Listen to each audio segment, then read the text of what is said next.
Assalamualaikum dan salam sejahtera. Anda sedang menonton Buletin Awani Khas dan Buletin Awani Khas jam ini kita nak beri tumpuan kepada sektor pelancongan yang melihat kepada projek rintis gelembung pelancongan yang dimulakan di Langkawi, Kedah, dan ia sebagai langkah untuk mengukuhkan dan juga menghidupkan kembali industri pelancongan negara yang terjejas teruk akibat pandemik COVID-19.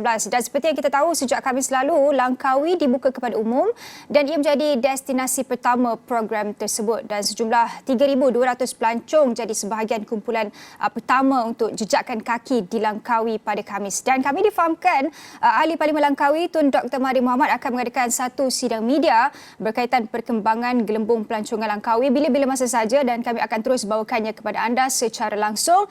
Tetapi sebelum itu, seperti yang saya katakan tadi, mungkin seperti yang anda tahu, Langkawi menjadi lokasi pertama dalam program gelembung pelancongan domestik dengan mewajibkan swab test ujian saringan sebelum masuk ke Langkawi. Ia dilihat kawalan untuk saring kesihatan pelancong pada landasan yang tepat. Namun mungkin ada SOP tambahan yang boleh dilakukan untuk pastikan risiko penularan itu dapat dikurangkan. Begitu juga untuk kita bincangkan mengenai strategi pengusaha, pengangkutan untuk tarik lebih ramai pelancong, dan adakah ia boleh diperluas ke destinasi lain, termaktub kepada apa gelembung pelancongan ini, apa kejayaannya selepas ini. Dan untuk bercakap mengenai program gelembung pelancongan ini, kita akan bersama dengan Uzaidi Udanis, Presiden Majlis Pelancongan Malaysia. Selamat pagi. Assalamualaikum Cik Uzaidi.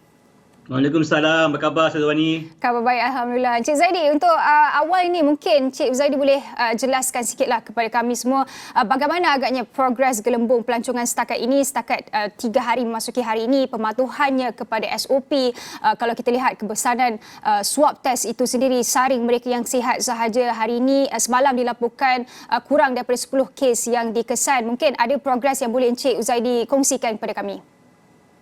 Itulah Syazwani, sebenarnya apabila Yang Berhormat Khairy Jamaluddin, Menteri Kesihatan, mengumumkan semua pelancong yang ingin ke Langkawi perlu adakan swab test, satu dia pemberitahu ataupun memberitahu notisnya 1 hari sebelum pembukaan Langkawi. Kami pun paniklah sebab kita kena beritahu pada pelanggan-pelanggan kami untuk memberitahu pada notis yang terbaru ni. Tetapi alhamdulillah pada 16 hari bulan kami lihat, kami tengok mata kita sendiri betapa efektifnya, betapa efisiennya pekerja-pekerja ataupun petugas-petugas yang melakukan swab test ni. Kita takut ada jam ke dekat Kuala Perlis, jam di airport KLIA. Jadi kami lihat amat efektif, berkesan, dan kita perlu buat saringan sebab itu untuk mengurangkan kebarangkalian virus ini tersebar di Langkawi. Jadi dengan adanya super spreader sekarang ni yang merata-rata ni, kita takut. Kita tak maulah mengambil sebarang risiko.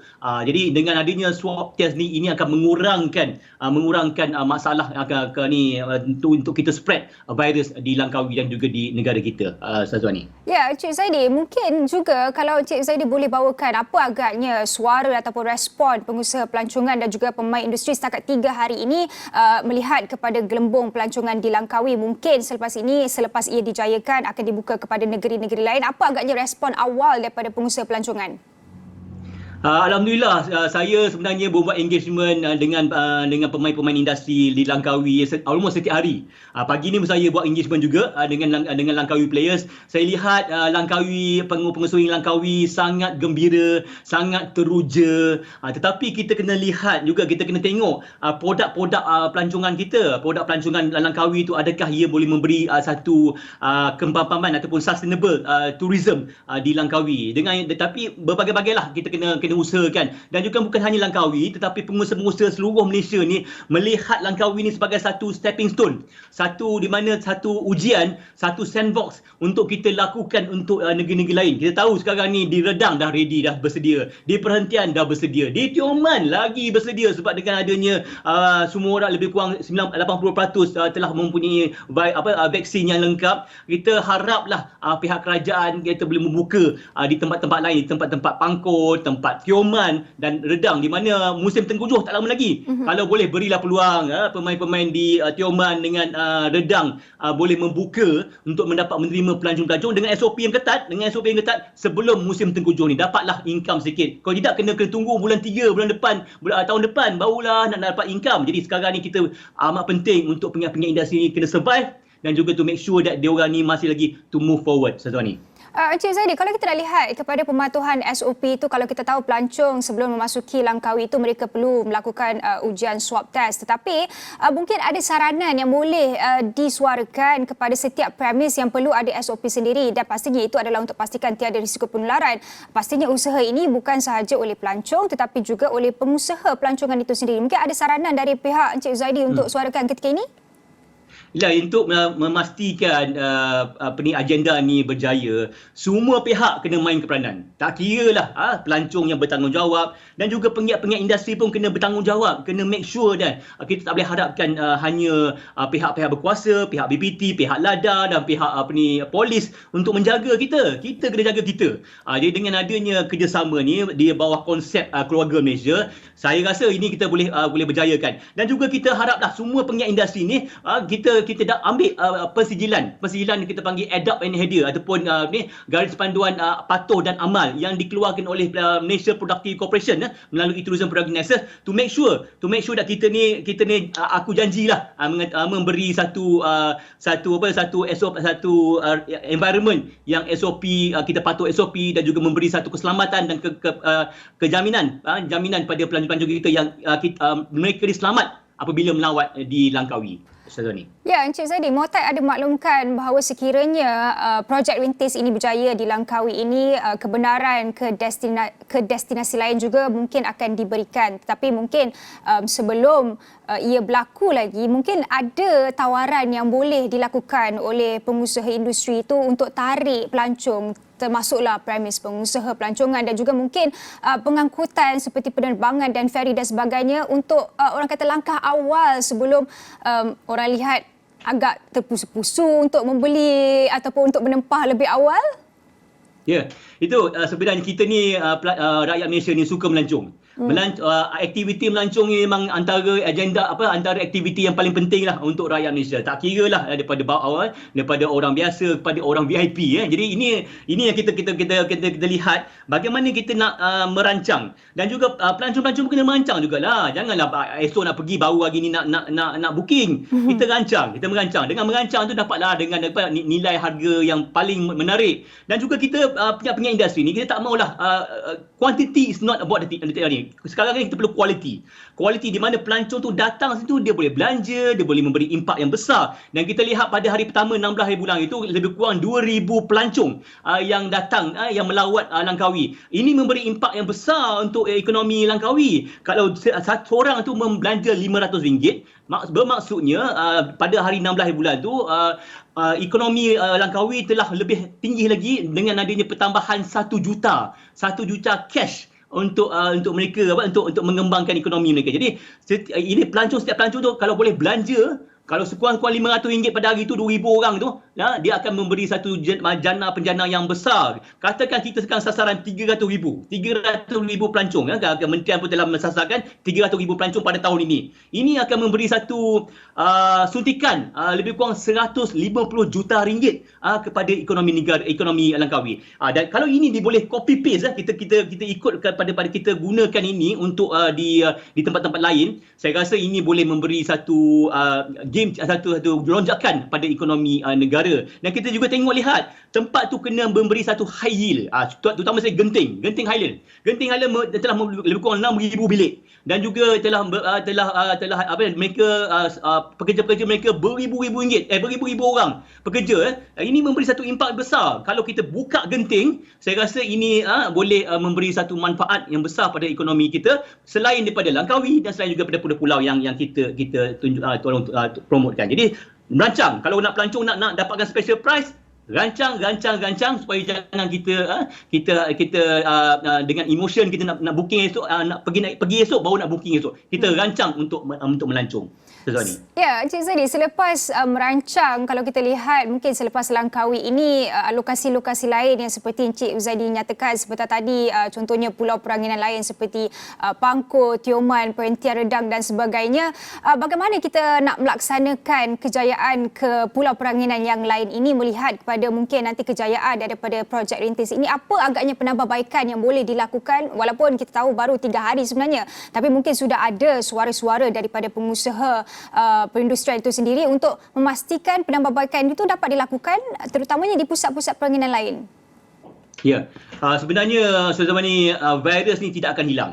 Kita kena belajar untuk hidup bersama dengan virus ni. Itu kita satu fakta yang penting. Jadi bila kita belajar hidup bersama virus ni, kita kena lebih pandai daripada virus ni. Jangan virus lebih pandai daripada kita. Jadi kita kena tahu apa dia yang mengurangkan penyebaran virus ni. Dengan SOP, dengan jarak, dengan tidak ada physical contact. Yang inilah yang kita fokuskan dalam pensijilan Malaysia Productive Corporation. Kita ada 7 kriteria yang boleh memberikan satu tambahan nilai untuk pemain industri, untuk kita mengurangkan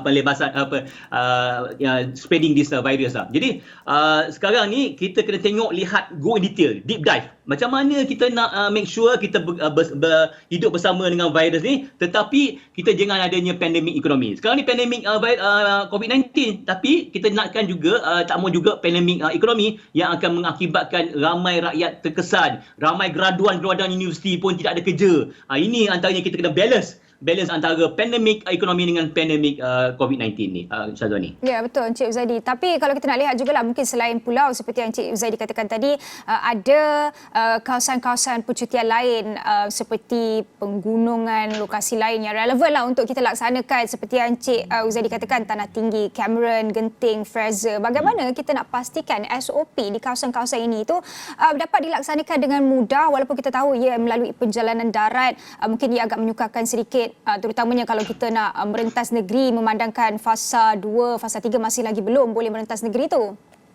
Ya, pihak kementerian sebenarnya telah mengajak travel agent, telah mengajak rakyat Malaysia ni menggunakan travel agent, agensi pelancongan yang berdaftar. Dengan adanya agensi pelancongan ini memberi satu perkhidmatan daripada A to Z, daripada make sure that pelancong-pelancong ini selamat pergi dan selamat pulang, dan juga selamat dia ada sementara semasa perjalanan tu.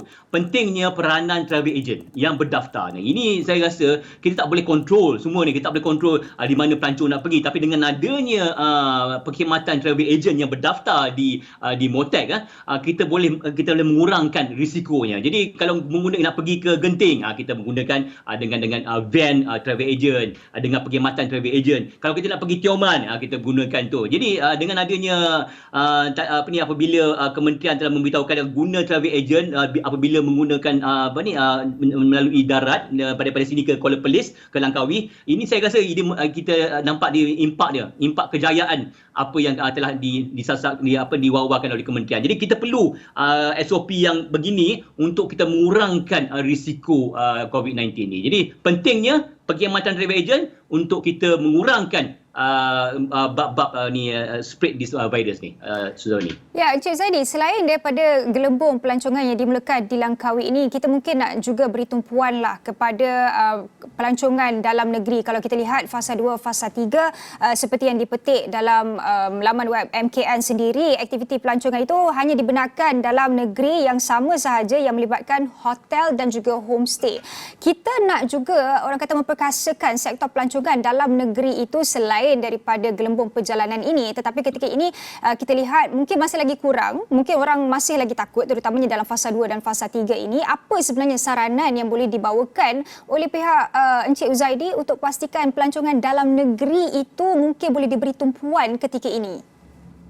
Yalah, pemain industri telah menggunakan slogan safe travel. Kita dah make sure that pelancongan ni pelancong selamat dengan adanya fasa 2. So, kalau kita lihat di Negeri Sembilan, di Port Dickson, di mana hanya orang Negeri Sembilan saja yang boleh pergi melancong ke Port Dickson. Kita lihat dia punya impak dia besar juga. Besar dia punya tu. Kita tengok hotel-hotel pun menikmati booking yang banyak untuk di Port Dickson, terutama sekali pada hari Minggu.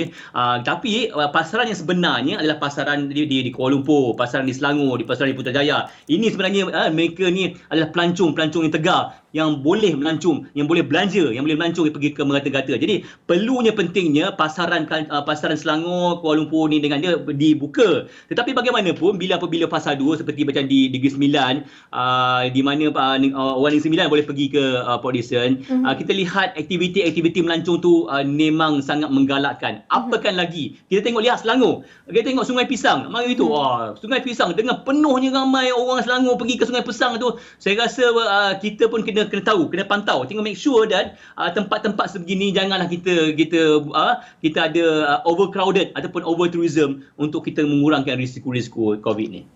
Cik Zadi, kita nak juga lihatlah semalam kita terima laporan bahawa Sarawak pula yang cadangkan mungkin boleh disenaraikan sebagai destinasi seterusnya bagi pelancongan. Bagaimana Encik Zadi melihat kepada SOP-nya nanti di Sarawak itu?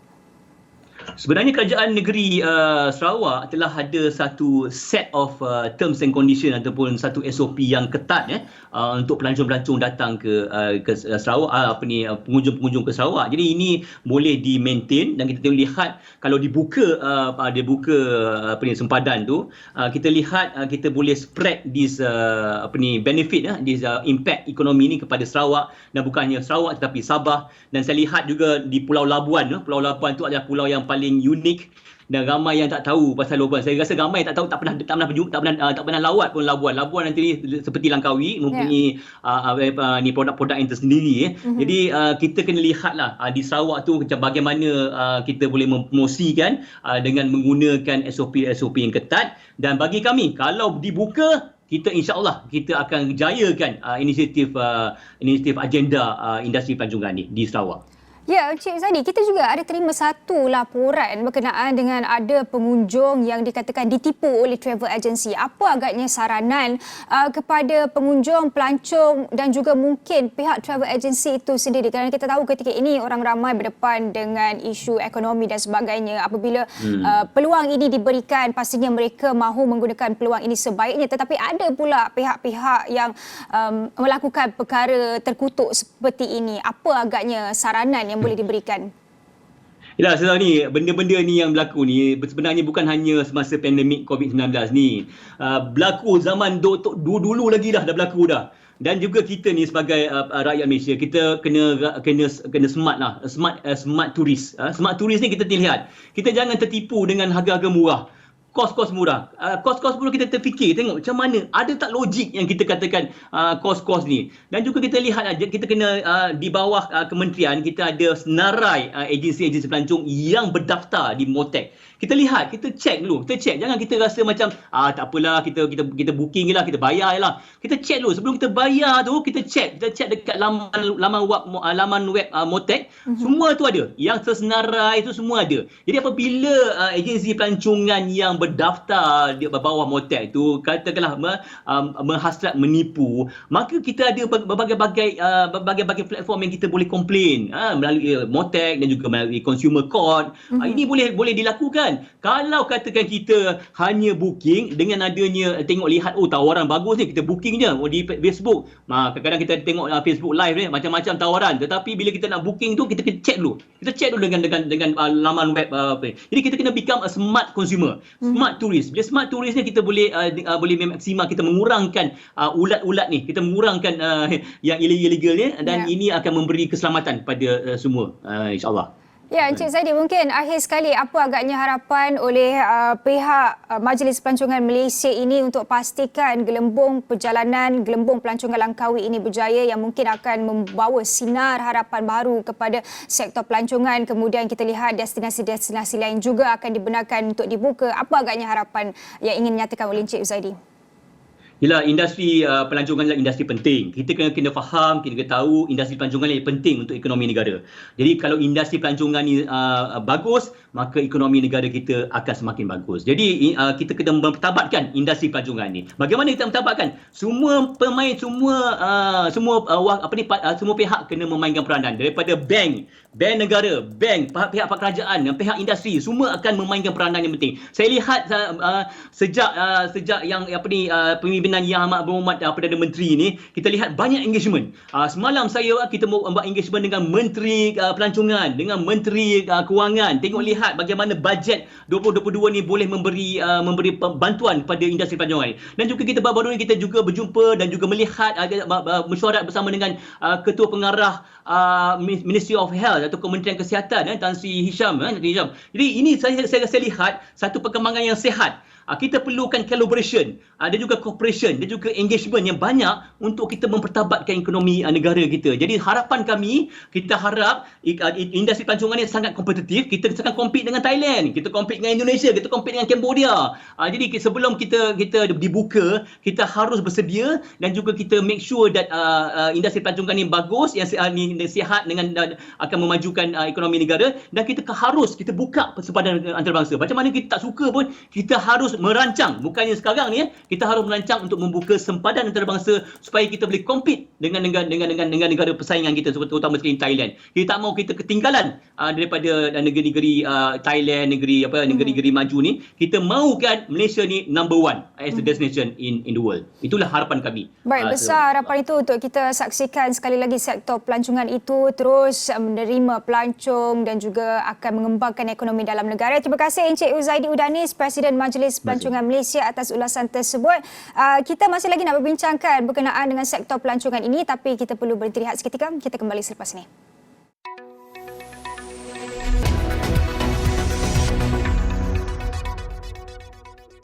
Baik, anda sedang menonton Buletin Awani Khas, di mana Buletin Awani Khas jam ini kita memberi tumpuan kepada sektor pelancongan melihat kepada projek rintis gelembung pelancongan yang berlaku di Langkawi. Dan kita difahamkan Ahli Parlimen Langkawi Tun Dr. Mahathir Mohamad akan mengadakan satu sidang media berkenaan dengan gelembung pelancongan di Langkawi ini pada bila-bila masa saja lagi.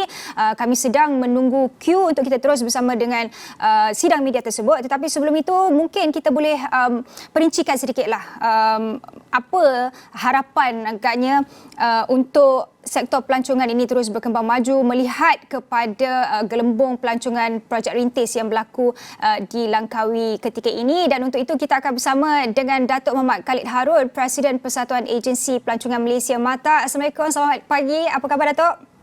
Waalaikumsalam warahmatullahi wabarakatuh. Selamat pagi. Baik, alhamdulillah. Alhamdulillah Datuk. Pertama sekali mungkin apa yang boleh kita belajar daripada proses pembukaan gelembung pelancongan di Langkawi ini untuk awal ini Datuk?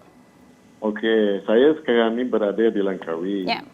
Saya sendiri menjadi pelancong supaya saya boleh melihat dengan mata kepala saya sendiri dan apa perlu yang saya nak maklumkan kepada rakyat Malaysia yang mana ingin melancong ke Langkawi. Pertamanya, persediaan di Langkawi ini saya harap semua penggiat-penggiat di Langkawi ini sudah bersedialah untuk menerima pengunjung. Tetapi mungkinlah kerana hari yang pertama mereka itu masih lagi dalam keadaan yang mungkin tak berapa, belum lagi 100% bersedia.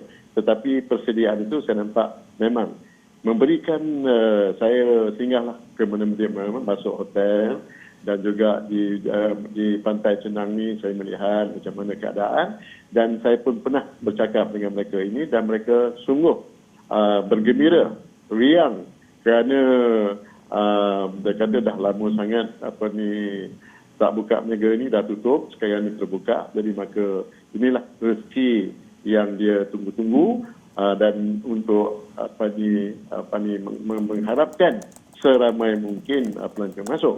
Okey, apa yang saya lihat, penggiat industri di sini benar-benar sudah bersedia.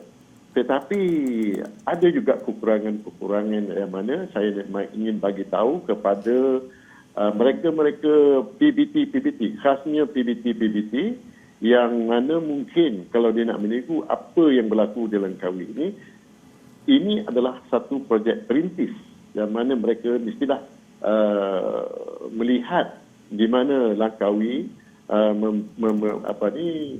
menjayakan projek ini. Pertamanya, saya rasa dalam masa MCO itu di Langkawi ini saya tengok dari segi kebersihan, dari segi landscape tak terjaga. Ini adalah satu-satunya the jewel of Malaysia, waktu permata untuk bagi pelancong untuk melihat Langkawi ini adalah satu tempat yang mana destinasi pelancongan terkemuka dalam dunia. Kalau kita nak menjadi begitu, saya rasa Langkawi ini belum sedia nak menjadi begitu. Kerana rata-rata saya tengok sampah banyak sangat, rumput tak sepotong, landscape tak berjaga. Jadi ini memalukan pelancong. Jadi apa rasa kalau kita sebagai pelancong datang sini melihat perkara yang seperti ini, kerana kita ni bukan, kita mahukan Langkawi itu seperti pulau-pulau yang lain. Yang terkemuka dalam dunia. Dia kawasannya pun tak besar. Jadi saya harapkan saya sendiri sudah berjumpa dengan LADA. LADA kata ini perkara yang sebenarnya bukan dia yang jaga. Dia kata ini adalah Majlis Perbandaran. Jadi dua autoriti yang berlainan. Jadi saya kata dari segi banners yang tergantung, dia katakan banners tu pula mengatakan you are now coming to red zone. Bersepah-sepah banners ni. Red zone COVID-19. Jadi ini apa bendanya? Saya kata orang nak melawat Langkawi, tetapi perkara-perkara ini mestilah dah tak ada. Jadi persediaan untuk menyambut tetamu ini, kita mesti benar-benar dah bersedia. Kerjalah 24 jam untuk membuat persediaan ini. Tak apa. Jadi saya rasa saya pesan kepada PBT Langkawi supaya menjaga perkara seperti ini. Kepada penggiat industri ini seperti hotel kan, bila nak sebagai contohlah saya masuk dalam tentu saya check in kan. Bila saya check in, there's no welcome. No welcome drink, no welcome tu. Saya pergi dekat hotel tu kena lah picit loceng dia, barulah tunggu sekejap kan. So, kita ini belum masih lagi ke tahap pelancongan yang diharap-harapkan. Jadi saya rasa kita kena buat satu reformasi. To reform what is the best to keep ourselves at par with Indonesia, with Thailand for example kan, ataupun Singapore. Jadi itu yang harapan kita. Dulu kita dah bincang dah ni. Kita mesti bersedia. Apabila buka nanti kita sudah benar-benar bersedia. Tetapi sekarang ni di sebaliknya. Bila buka je, kita punya kawasan kotor, kita punya itu tak betul, kita punya banner masih lagi macam itu. Ini saya kata kurang baik lah. Inilah. Jadi kepada kepada aturan-peraturan SOP ni jangan banyak menyusahkan. Saya dah 2 kali cek ni. Satu dekat airport Kuala Lumpur dan sekarang ni saya nak balik pun sama juga. Jadi bila saya nak balik ni, tadi saya dah cek ni, dia kata cek mana you punya ni polis report apa pula saya nak balik. Hari tu saya datang tak ada pula polis report. Sekarang nak balik adalah dia minta kat polis report. Jadi dia kata cik datang sebagai apa? Saya datang sebagai pelancong lah. Sebagai pelancong mana itinerary dia kata. Dia minta pula itinerary. Saya kata apa pula itinerary ni? Macam ni lah tu. Saya datang sini. Lepas tu ni hotel bill ni. Datuk, ya saya. kita nak teruskan dulu dengan sidang media oleh Ahli Parlimen Langkawi Tun Dr. Mahathir Mohamad. Selepas ini kita kembali lagi bersama Datuk. Okey, untuk itu kita terus ke sidang media oleh Tun Dr. Mahathir Mohamad. Okey. Terima kasih. Berkenaan dengan pelancongan di Langkawi, sejak 2 hari yang kita telah buka Langkawi untuk pelancong datang ke sini, mereka yang sudah disuntik dengan vaksin full dose boleh datang ke sini.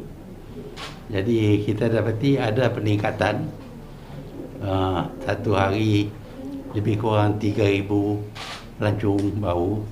Taklah begitu banyak, tetapi memang ini memberi nafas kepada peniaga-peniaga di Langkawi, terutamanya restoran-restoran sekarang ini terbuka dan ramai ternampak pelancong sampai ke hari malam. Jadi ini adalah permulaan dan kita percaya dia akan bertambah tak lama lagi. Seperti biasa kita dapati bahawa ada masalah-masalah yang perlu ditangani, diselesaikan oleh pihak kerajaan. Masalah-masalah ini bergantung dengan prosedur, proses dan sebagainya. Umpamanya bagi pelancong yang datang dengan feri dan kereta, mereka perlu mendapat polis punya permit. Ya, ini melambatkan perjalanan mereka, dan ada mereka yang tidak dapat penuhi syarat-syarat. Bagi mereka yang datang dengan kereta sendiri, mereka boleh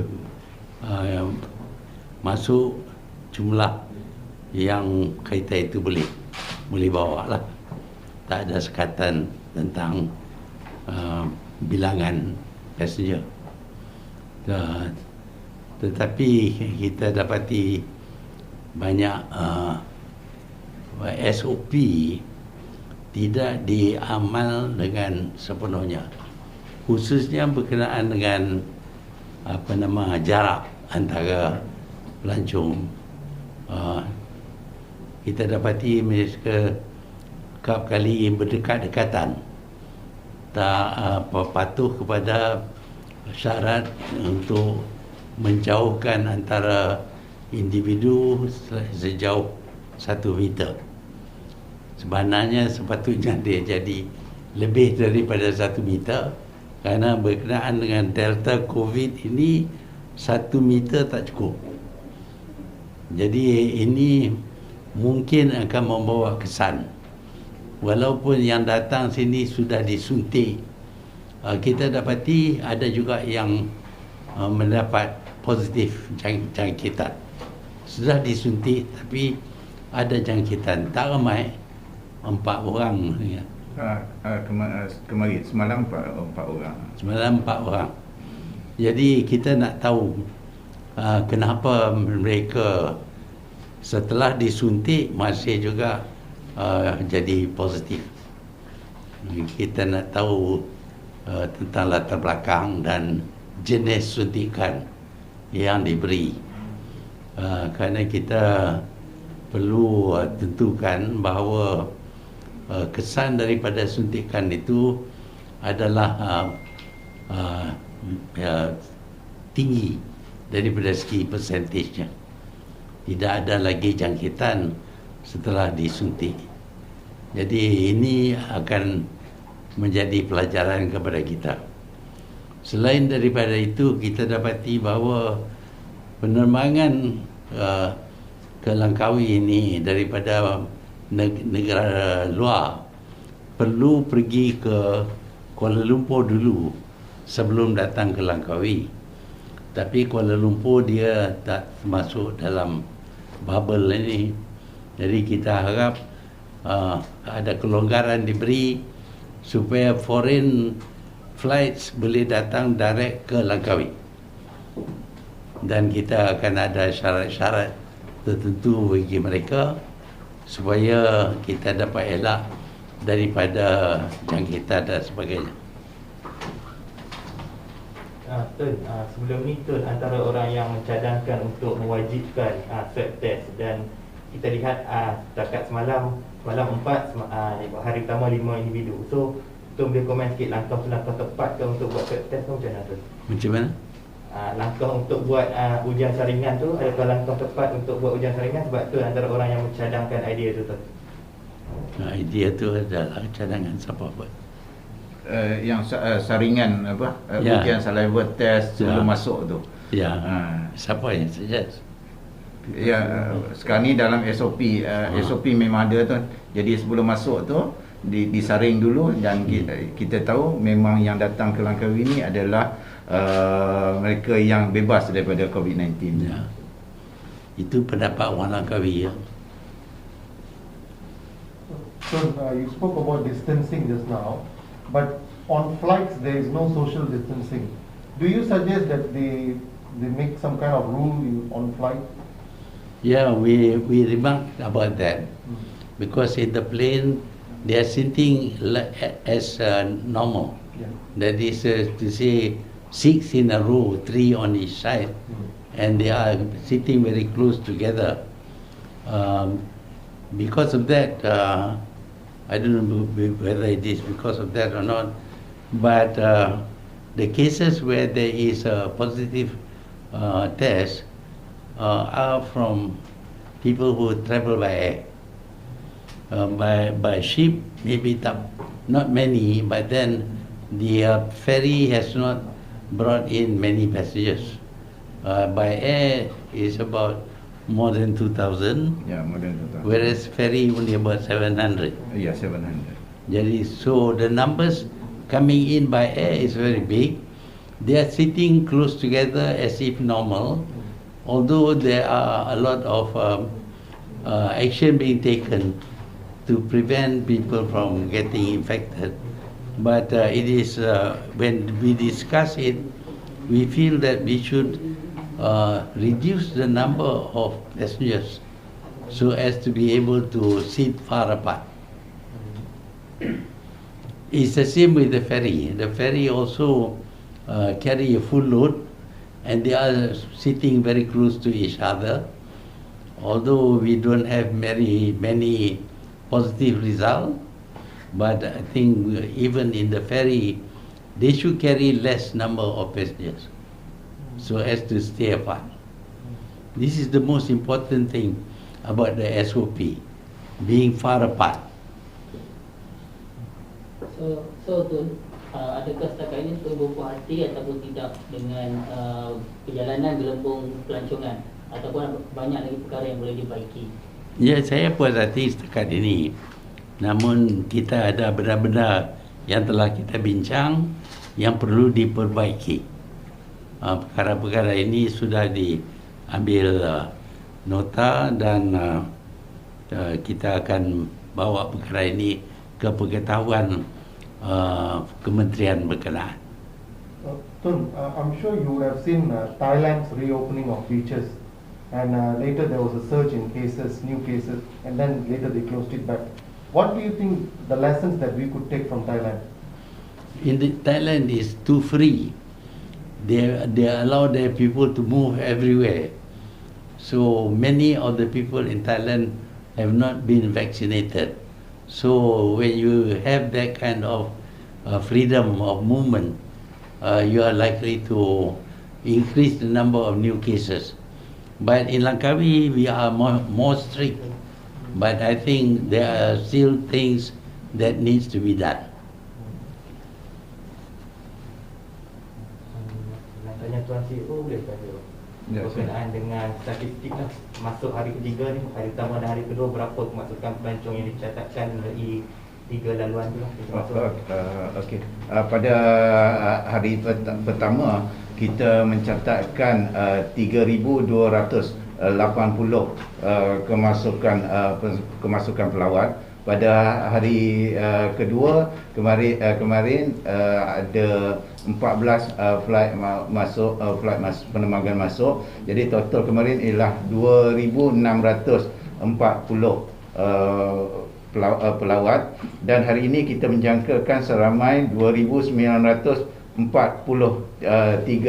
pelancong yang datang ke Langkawi, iaitu 2,100 melalui penerbangan masuk, 538 orang daripada feri, dan 305 menaiki ro-ro daripada Kuala Perlis. Tuan, jangkaan terminal feri Kuala Kedah akan dibuka pada Isnin nanti. Mungkin itu akan meningkatkan kapasiti pengunjung yang akan berkunjung Pulau Langkawi, macam mana Tuan? Ya, kita jangkakan akan ada 2 trip tambahan daripada Kuala Kedah yang boleh membawa tambahan pelancong sebanyak 600 orang untuk 2 trip itulah. Kita juga berpendapat bahawa kita boleh ada lebih banyak trip, tapi kurangkan passenger dalam satu trip. Tuan, soalan politik sikit boleh Tuan? Semalam veteran DAP ada menyatakan bahawa pejuang muda dan juga warisan diminta untuk join sekali sign MOU bersama kerajaan dalam politik lah, menstabilkan politik, kerjasama politik itu sendiri. Betul komensi mengenai itu. Yang pertamanya, kami tidak diundang untuk berbincang perkara ini. Yang kedua, kami berpendapat bahawa perlu ada kebebasan bagi parti lawan untuk membuat apa juga keteguran yang perlu diadakan. Karena dalam sistem demokrasi, kita perlu ada parti lawan untuk memberi teguran kepada pihak kerajaan. Selainlah kalau kita ada unity government. Unity government bukan perjanjian, tetapi semua orang ada kuasa yang sama. Jadi ini kita dapati bahawa kalau kita ambil bahagian kerana kita dapat pulangan tertentu, itu bagi kita tak sesuai kerana dia nampak seolah-olah ada unsur rasuah di situ. Iaitu kami akan sokong kalau kamu bagi sekian-sekian kepada kami. Itu kita tak boleh terima. Kalau nak bagi kepada semua. Jangan ada pilih orang yang berjanji sokong saja yang kita ada bagi. Sebab itu pihak pejuang kita telah buat keputusan tidak akan terlibat. Kita akan bebas dan kita akan jadi pembangkang dan tidak ada perjanjian dengan kerajaan untuk quid pro quo. Kita bagi, dia bagi, itu salah. Hubungan dengan PH tu, kalau buat macam tu nampak macam hubungan antara pembangkang tu nampak macam renggang tu macam mana? Ya, pihak kita bebas. Kita tak terikat dengan mana-mana parti. Kita boleh bercakap dengan mereka, tapi tak semestinya kita ikat diri dengan mereka. Baik, itu tadi sidang media yang dilakukan oleh Ahli Parlimen Langkawi Tun Dr. Mahathir Mohamad bersama dengan Ketua Pegawai Eksekutif Lembaga Pembangunan Langkawi LADA Nasaruddin Abdul Muttalib. Antara lain, kalau boleh saya recap apa yang dinyatakan oleh Tun Dr. Mahathir adalah berkenaan dengan gelembung pelancongan Langkawi itu, beliau berpuas hati setakat 2 hari perkara itu berlangsung dan beliau menyatakan bahawa permulaan ini beliau percaya ia akan ditambah lagi jumlah pelancong itu tidak lama lagi.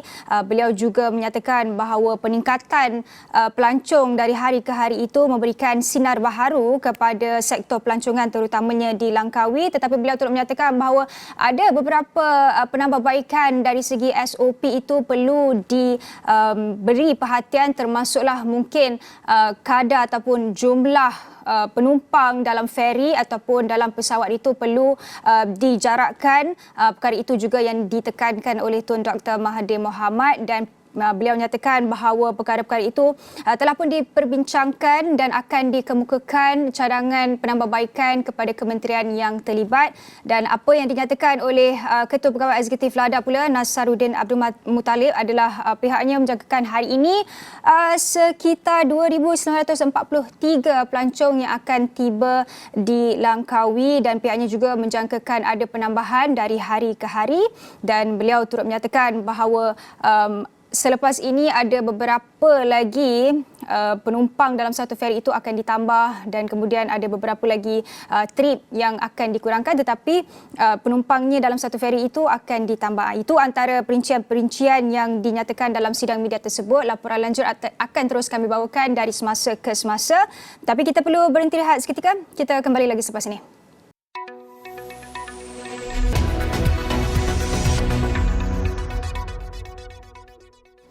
Baik, anda masih lagi menonton Buletin Awani Khas yang mana memberi tumpuan kepada sektor pelancongan melihat kepada projek rintis gelembung pelancongan yang dimulakan di Langkawi, Kedah, dan kita tahu ia adalah sebagai langkah untuk mengukuhkan dan juga menghidupkan kembali industri pelancongan yang terjejas teruk akibat pandemik COVID-19 dan pastinya gelembung pelancongan di Langkawi ini juga sebenarnya merintis untuk pembukaan destinasi pelancongan di negeri-negeri lain dan antara lokasi yang sudah pun bersedia dan hanya menanti lampu hijau dari Majlis Keselamatan Negara untuk melaksanakan travel bubble ini adalah di Pulau Tioman di Pahang. Dan awal ni pagi jam 8.30 pagi tadi kami ada berbual bersama dengan Datuk Seri Muhammad Syakar Syamsuddin, iaitu pengerusi Jawatankuasa Pelancongan, Kebudayaan, Alam Sekitar, Peladangan dan Komoditi Pahang berkenaan dengan persediaan mereka. Kita ikuti apa yang mereka bincangkan.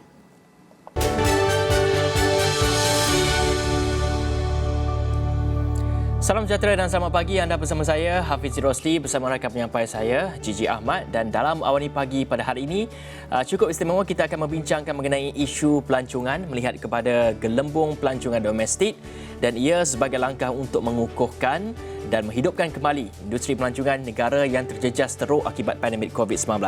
Dan sejak Khamis lalu, Langkawi dibuka kepada umum dan ia menjadi destinasi pertama program tersebut. Dan dijangka antara pusat peranginan yang bakal dibuka juga termasuk Pulau Pangkor, Pulau Redang, Pulau Perhentian dan juga Pulau Tioman. Dan ia berdasarkan kepada populasi setempat pusat peranginan itu sudah mencapai 80% vaksinasi mereka, Gigi. Dan hari ini kita ingin melihat di negeri Pahang bagaimana salah satu pulaunya iaitu Tioman tersenarai dalam program ini. Apa mungkin persediaan dan persiapan kerajaan negeri. Dan untuk itu kita akan bersama dengan Datuk Seri Muhammad Syakar Syamsuddin, pengerusi Jawatankuasa Pelancongan, Kebudayaan, Alam Sekitar yang akan Alam Sekitar, Peladangan dan Komoditi Pahang. Selamat pagi Datuk Seri. Selamat pagi. Apa khabar? Khabar baik Datuk Seri. Terima kasih kerana sudi bersama Awani Pagi. Kita nak melihat kepada gelembung pelancongan domestik. Bagaimana sebenarnya Datuk Seri melihat idea ini? Adakah ia dilihat beri kelegaan kepada pemain industri pelancongan di Pahang itu sendiri? Sebenarnya apabila kerajaan membuat ini pengumuman bahawa kita akan mengadakan apa yang disebut sebagai gelembung pelancongan ini ataupun travel bubble ini, dia memberikan satu semangat baru kepada semua pemain industri yang selama ini kita sememangnya industri yang sangat tertekan. Kerana kalau kita tahu bahawa kita ni kalau dalam accounting dia panggil LIFO, last in first out. Tapi ini FILO, first in last out. Ini dia industri pelancongan. Apabila bermula JMTO, ternyata bahawa industri yang awal sekali terkesan adalah industri pelancongan. Jadi apabila kerajaan mengumumkan ini, dia memberikan satu kelegaan lah. Dan kita nak lihat what is the next plan daripada kerajaan selepas ini. InsyaAllah. Datuk Seri, antara pulau yang terlibat dalam gelembung ini adalah Pulau Tioman. Dan kita tahu pulau ini jadi kekuatan dari sudut sumbangan kepada ekonomi pelancongan Pahang itu sendiri. Bagaimana ia boleh dijayakan semula melalui gelembung pelancongan ini, Datuk Seri? Kita sangat berharap supaya ini Pulau Tioman ni adalah salah satu daripada pulau. Kerana dari segi Pulau Tioman, pertama sekali pulau ini manageable. Dia hanya mempunyai 2,200 saja penduduk tetap yang tinggal di Pulau Tioman. Yang lainnya adalah mereka yang akan datang ke sana. Satu. Yang keduanya, transportation ke Pulau Tioman ni dia hanya ada dua saja. Satu melalui udara, yang mana sekarang ni sudah tidak ada lagi perkhidmatan schedule flight. Yang keduanya melalui speedboat ataupun melalui ferry lah. Jadi ini lagi mudah kerana kita tidak mempunyai speedboat atau ferry yang besar macam di Langkawi. Kita hanya mungkin yang muatkan lebih kurang dalam 30-40 orang saja begitu. Jadi ini adalah lebih memudahkan lagi dari segi pengurusan. Dan kita pastikan bahawa pembukaan untuk ini JT pergi ke Pulau Tioman hanya satu saja, iaitu di Tanjung Gemuk yang terletak di Rompeng. Jadi kadang-kadang sememangnya ada yang datang daripada Mersing Johor. Tapi iaitu kita hanya buka satu saja. Jadi sememangnya kita telah pun menyampai imuniti kelompok ini dah lama dah. Malah apabila disebut oleh Kementerian Pelancongan bahawa kita akan membuka yang mempunyai herd immunity ini, tempat-tempat yang mempunyai herd immunity atau komuniti kelompok ini, Yang Mahkamah Menteri Besar terus membuat lawatan. Nah, kita semua kita membuat lawatan kepada 5 atau 6 tempat yang menjadi tumpuan yang penting lah, terutama sekali di negeri Pahang seperti Bukit Fraser, Genting Highland, Kembar Highland dan sebagainya. Jadi sememangnya kerajaan Pahang sememangnya bersedialah untuk kita sama-sama menjayakan imuniti kelompok dan dalam masa yang sama iaitu gelembung pelancongan yang telah diumumkan oleh kerajaan pusat, insya-Allah. Datuk Seri, adakah kita nak lihat satu lagi kriteria yang penting iaitu swab test? Adakah ini akan diwajibkan kepada semua pelancong ketika ini? Adakah kerangka SOP itu telah dirancang dan apa mungkin langkah lain yang telah difikirkan wajar dilakukan untuk kita nak kurangkan risiko penularan COVID-19 apabila gelembung pelancongan ini dibuka di Pahang khususnya? Pertama sekali, tujuan kita membuka gelembung pelancongan ini adalah apabila di kawasan tersebut telah mendapat imuniti kelompok. Yang keduanya, mereka yang pergi ke sana mestilah mereka yang telah pun mendapat vaksin 2 dos dan mereka yang tidak mempunyai apa yang kita katakan sebagai jangkitan COVID ini. Dan saya sendiri sangat positif dan inginkan ianya dilakukan seperti apa yang dilakukan di Langkawi. Semalam sebagai contohnya, apabila mereka melakukan test yang di situ sebagai contohnya ada 5 orang yang terdapat sebagai positif. Jadi kalau boleh kita nakkan supaya mereka yang pergi ke Pulau Tioman ini atau ke tempat-tempat lain di negeri Pahang ini mesti dibuatlah test, swab test, RTK ataupun saliva yang pakai ini air liur kita kan. Supaya kita memastikan bahawa mereka yang pergi ke sana itu adalah benar-benar mereka yang COVID free. Sebab kita nak pergi ke sana untuk bercuti. Dan yang keduanya, mereka yang menunggu di sana adalah menunggu mereka yang sememangnya dah setahun lebih yang tidak pernah keluar daripada rumah ini, yang terkesan dengan MCO ni, yang nakkan sedikit kelegaan dan kebebasan untuk mereka bercuti. Jadi saya rasakan SOP yang ketat penting kerana ia menjamin supaya mereka yang lain, yang batch-batch yang lain yang nak pergi itu, mereka akan pastikan mereka juga dapat pergi ke sana kerana tidak ada MCO, PKPD ke sebagai contohnya jika terkesan dengan positif mereka yang mempunyai COVID positif ini. Jadi maksudnya kita mesti mempunyai kerjasama. We have to take turn kerana sebagai contohnya Pulau Langkawi, Pulau Tioman tidak besar. Begitu juga dengan Fraser Sea tidak besar. Jadi jalan ke sana pun satu. Jadi kalau kita mempunyai SOP yang jelas, yang nyata, maka ia juga akan memberikan peluang kepada orang yang akan datang untuk pergi. Jadi contohnya kita di Pulau Tioman ini kita harap sangat untuk dibuka kerana kita akan menghadapi musim terpujuk, iaitu bulan 11 ataupun akhir bulan 11, bulan 12, bila monsun timur laut mula bertiup. Kita dah tak boleh dah nak pergi ke sana melalui jalan laut. Sebab itulah kita harap supaya kalau boleh, kalau sekiranya kerajaan MKN bersetuju untuk membuka Pulau Tioman ini dalam masa seminggu 2 ini, yang mana kita pun sendiri telah pun bersedia, maka penduduk di Pulau Tioman ini mempunyai lebih kurang 2 bulan saja untuk mereka menerima pelancong.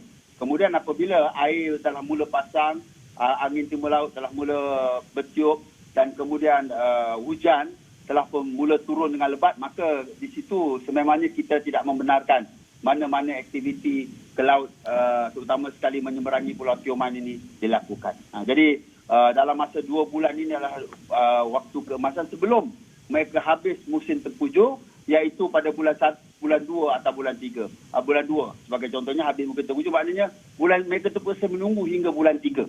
Jadi sebab itulah kita berharap sangat supaya MKN dapat memberikan peluang lah kepada kita, terutama sekali penduduk-penduduk di Pulau Tioman untuk menerima kehadiran pelancong dengan SOP yang ketat, insya-Allah. Baik, itu harapan daripada Kerajaan Negeri Pahang sendiri melihat kepada kelonggaran SOP untuk membenarkan ataupun untuk memberikan kebenaran kepada Pulau Tioman ini menerima pelancong melalui program gelembung pelancongan. Dan saya pasti kalau di Pahang itu banyak juga produk-produk pelancongan yang lain. Ada percutian di tanah tinggi dan juga ada hutan dan sebagainya. Dan pastinya masyarakat di seluruh negara kita tidak sabar untuk pergi ke lokasi-lokasi menarik di negeri Pahang ini. Cumanya Datuk Seri, mungkin ada harapan daripada Datuk Seri selain daripada gelembung pelancongan domestik yang hanya mengkhususkan kepada pulau pelancongan ini, pulau Peranginan ini, mungkin harapan daripada Kerajaan Negeri Pahang sendiri ingin memperluaskan skopnya mungkin ke tanah tinggi dan juga mungkin ke hutan-hutan dan sebagainya. Apa harapan daripada Datuk Seri sendiri? Kita telah mensasarkan 5 atau 6 tempat lagi sebagai contoh Taman Negara. Taman Negara di Kuala Tahan. Kemudian Taman Negeri di Rompin. kemudian Genting Highland of course di apa namanya hampir dengan Kuala Lumpur, kemudian Janda Baik, kemudian kita ada lagi Kuala Gandah, begitu juga dengan Cameron Highland dan Bukit Fraser. Semua tempat-tempat ini apabila kita survey, mereka hanya mempunyai satu jalan saja pergi ke sana. Kecuali Cameron Highland mempunyai 3 jalan, iaitu satu dari Pahang, satu daripada Ipoh dan satu lagi daripada Tapau. Tetapi kalau pergi ke Taman Negara, Genting Highland, Fraser Skill, Taman Negeri dan juga di Kuala Gandah sebagai contohnya, mereka hanya mempunyai satu jalan saja. Jadi apabila kita mempunyai satu jalan ini, kita boleh perketatkan SOP yang kita nak buat. Kerana dia tidak mempunyai jalan-jalan yang lain. Kita tak perlu menyekat jalan-jalan yang lain.